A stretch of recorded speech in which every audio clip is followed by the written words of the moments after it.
नमस्कार साथियों, गौरव ज्ञान धारा में आप सभी का स्वागत है।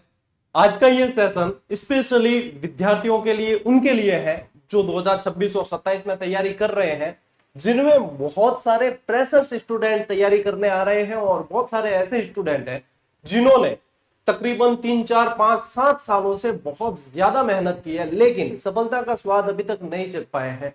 कभी वो पॉइंटों में रह गए हैं, कभी वो कट ऑफ में शामिल नहीं हो पाए, कभी किसी परिस्थिति बस रह गए हैं, कई सारी स्थितियां होती है।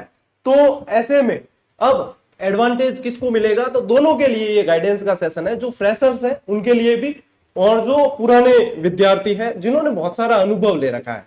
तो देखो, दोनों वर्ग के लिए यहाँ पे कुछ एडवांटेज होते हैं और कुछ डिसएडवांटेज होते हैं। यदि अपन बात करें कि इन दोनों में से एक तो क्या है, पुराने विद्यार्थी हैं और एक बिल्कुल फ्रेशर्स आएंगे।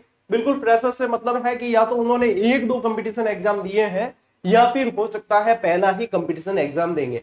सबसे पहले यदि मैं बात करूं फ्रेशर्स की, कि आप फ्रेशर्स हैं तो आपके पास में गोल्डन अपॉर्चुनिटी है कि आप एक ही बारी में सिलेक्शन ले सकते हैं, एक ही बारी में झंडे गाड़ सकते हैं और इसकी संभावनाएं बहुत ज्यादा है। कारण क्या है कि फ्रेशर्स जो भी आते हैं, जितने आप लोग फ्रेशर्स सुन रहे हैं मुझे, उनके लिए एडवांटेज क्या होता है कि जितने भी फ्रेशर्स आ रहे हैं उनके ऊपर किसी तरह का कोई प्रेशर नहीं होता, किसी तरह की कोई मतलब उन्होंने फेलियर नहीं देखी होती, तो वो वाला जो है वो बोझ लेकर नहीं आते हैं।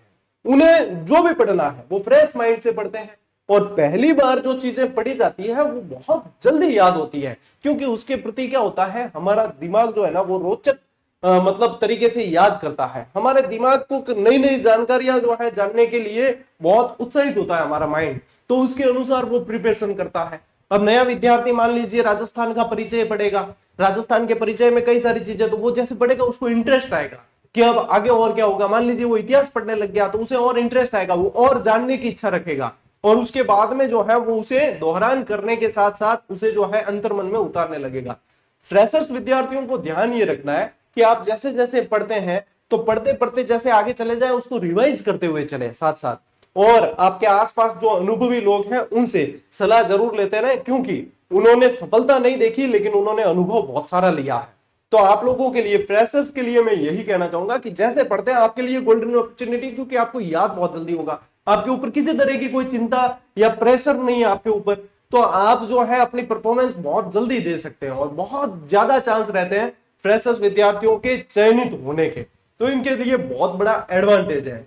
और जो पुराने विद्यार्थी है उनके लिए यही चीज डिसएडवांटेज बन जाती है। उनके लिए क्या होता है, उन्होंने बहुत प्रयास किए होते हैं, अपने मन लगा के शिद्दत से प्रयास किए होते हैं, लेकिन वहां पे क्या होता है कि उन्हें कहीं ना कहीं किसी कारणवश असफलता मिलती है, तो वो उस बोझ को लेकर चले आते हैं, उस बोझ को लेकर आते हैं। उनके दिमाग में बार बार चीजें ये होती है।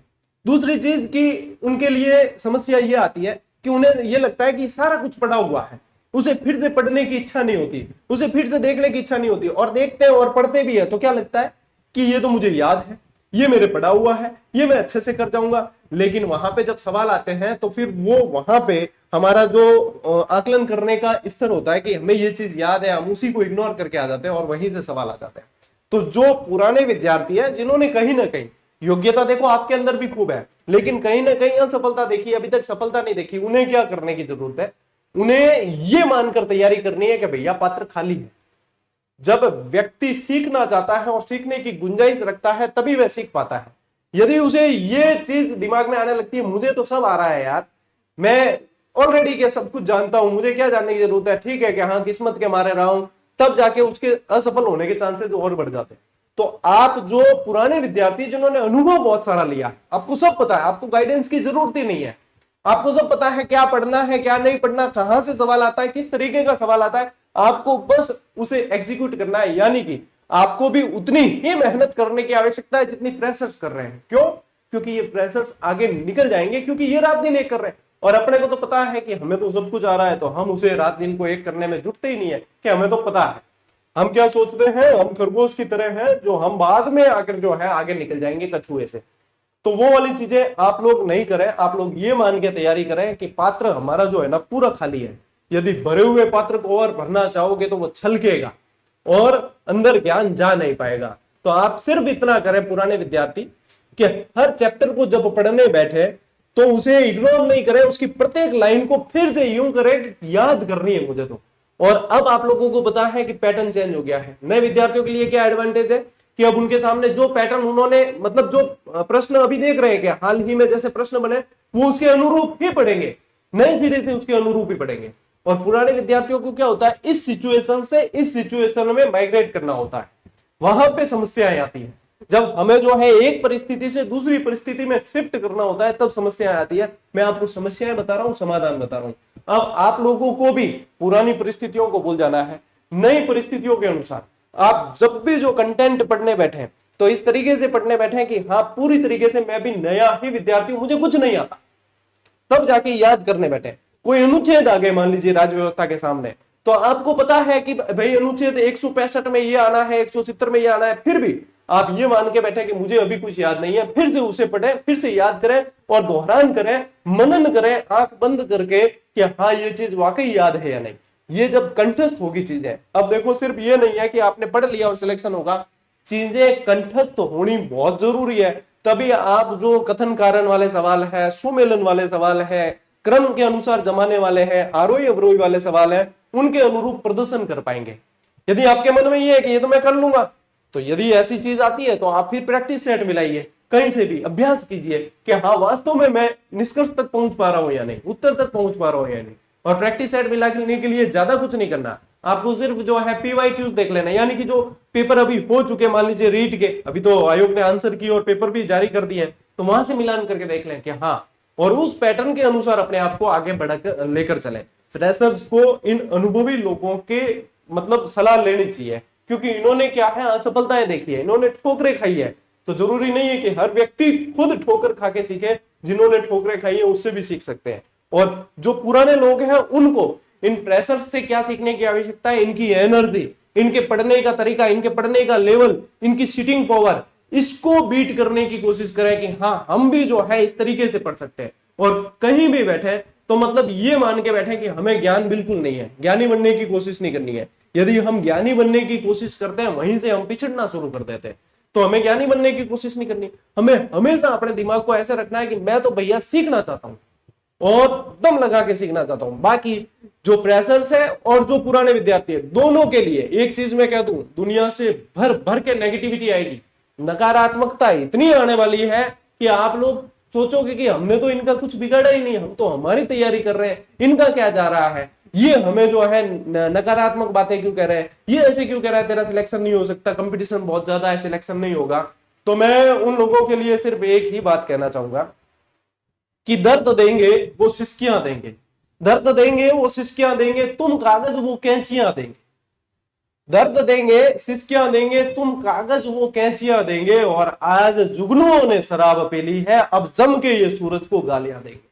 मेरे बीमार जर्द चेहरे, मेरे बीमार जर्द चेहरे कोई अपने फोटो की सुर्खियां देंगे, और जो आज बैठने नहीं देते हैं ये कल एक रोज आपको कुर्सियां देंगे। बस मेहनत इस तरीके से करनी है कि परिस्थितियां हम बदल सके। नेगेटिविटी बहुत आएगी, भर भर के आएगी। आजकल कोई भी पॉजिटिव बात करना पसंद नहीं करता, नेगेटिव बात ज्यादा करते हैं, क्योंकि लोग भी नेगेटिव बातें ज्यादा देखते हैं। तो अपने को उस नेगेटिविटी से बचना है और आगे बढ़ना है, दम लगा के मेहनत करनी है। दोनों के एडवांटेज और डिसएडवांटेज बताए मैंने आपको, इस पे काम करना है और एक दूसरे से सीखते हुए आगे बढ़ना है। ये नहीं माने कि हम श्रेष्ठ हैं, हम श्रेष्ठ तभी होंगे जब हम सिलेक्शन ले लेंगे। हम चाहे कितने भी विद्वान हैं, लेकिन हमने सिलेक्शन नहीं लिया ना, तो ये कोई भी आपकी योग्यता को मानने वाला नहीं है। यदि आपने सिलेक्शन ले लिया तो भले ही आपके अंदर विद्वता नहीं है, फिर भी ये मानेंगे कि इसने सिलेक्शन लिया है। तो इन दोनों एडवांटेज और डिसएडवांटेज को ध्यान में रखें और उसके अनुसार आगे बढ़ें। और विद्यार्थियों, आप लोगों के लिए मैं ये बता देना चाहता हूं कि अभी जो अपने लक्ष्य विधि बैच को शुरू किया था, पहले तो ये बता दूं कि यहां से आने वाली हर क्लास निःशुल्क रहती है और पूरी शिद्दत से पढ़ाई जाती है। पेड कोर्स के मुकाबले बेहतरीन करवाने की कोशिश की जाती है।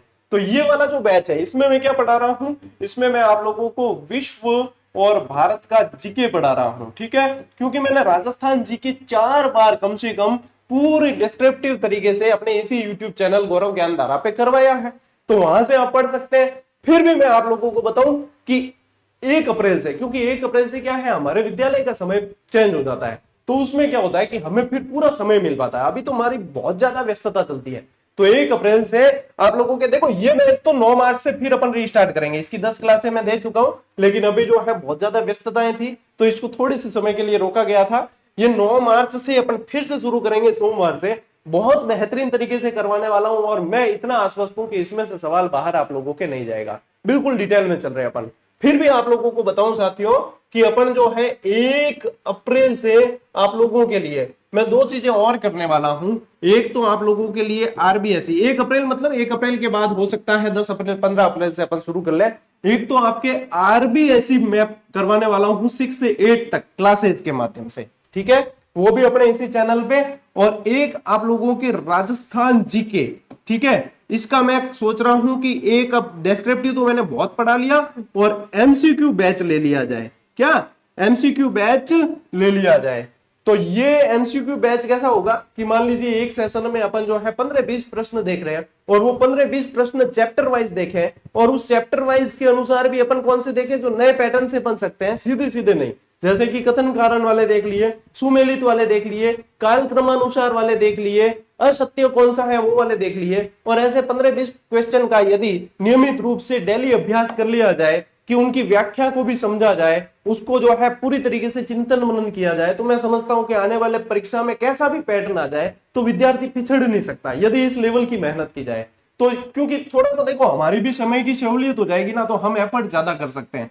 तो ये चीजें आप लोगों के लिए करने वाले हैं। इसके अलावा टेलीग्राम पे आप लोगों के लिए जीजीडी फैक्ट फिर से हम शुरू करने वाले हैं, ठीक है। और आप लोगों की होली के अवसर पे देखो पढ़ाई जो है ना होली दिवाली की मोहताज नहीं है, तो ये ऑफर की चिंता में आप नहीं पड़ा करें। ये सिर्फ जो है मतलब मैं समझता हूं ये क्षणिक खुशी के निमित्त है, ठीक है।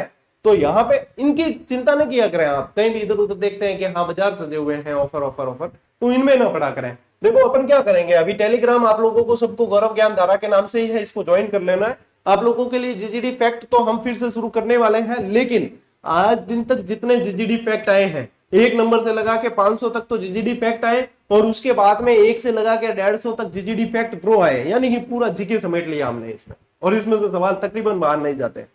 ये सारी पीडीएफ आपको free of cost ggdhub.com website पे उपलब्ध करवा दी है जो क्रमबद्ध है। लेकिन इस होली के अवसर पे मैं आप लोगों को ये टेलीग्राम पे भी दे दूंगा। मान लीजिए किसी को वेबसाइट चलानी ही नहीं आ रही है तो क्या करेंगे, तो अपन कल जो है होली के शुभ अवसर पे इसे टेलीग्राम पे भी उपलब्ध करवा देंगे। तो जितने विद्यार्थी हैं उन्हें सबको टेलीग्राम से जरूर जुड़ जाना है, क्योंकि सारी सूचनाएं यहाँ आती है।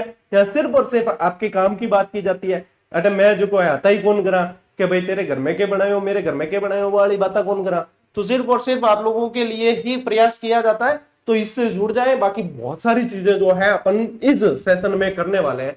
सरकार 1.25 लाख भर्तियां दे न दे, अपन तैयारी बहुत दम लगा के करेंगे कि चाहे कितनी भी भर्तियां आ जाए उनमें जो है फोड़ के निकाल देंगे सीट को, ठीक है।